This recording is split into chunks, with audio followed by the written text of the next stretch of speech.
In the beginning, God created the universe and a planet called Earth. Humans were formed in God's image to continue God's work.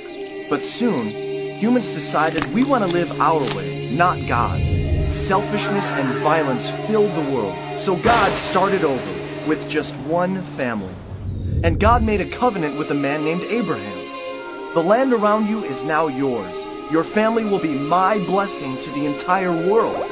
In just a few generations, they grew into a large nation named Israel. The Egyptians became fearful and forced the Israelites to be their slaves. Through a humble leader named Moses, God led the Israelites in a great exodus back toward their promised land. Along the journey, God gave laws and commands to help the Israelites follow God's ways.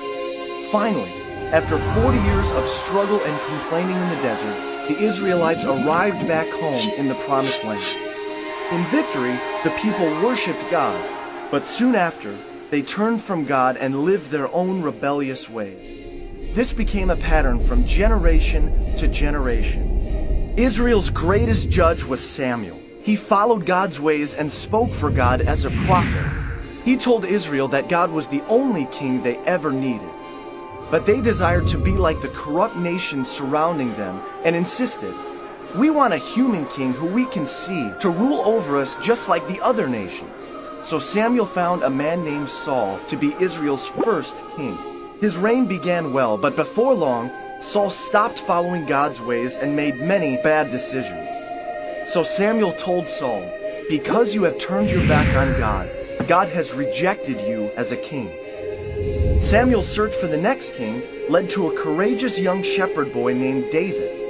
When David grew up to be king, God blessed him and the Israelites greatly. But David was not perfect.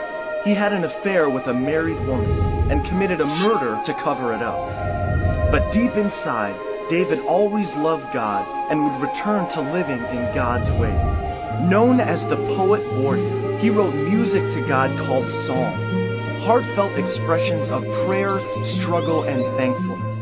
After many years as king, David gave the throne to his son Solomon. God also told David, "One day, one of your descendants will rule with a kingdom that will never end." Solomon succeeded his father David, becoming the richest king in Israel's history. Full of God's wisdom, Solomon wrote books like Proverbs and built a magnificent temple, a permanent tabernacle reminding people of God's continual presence. But Solomon strayed from God, marrying corrupt wives who led him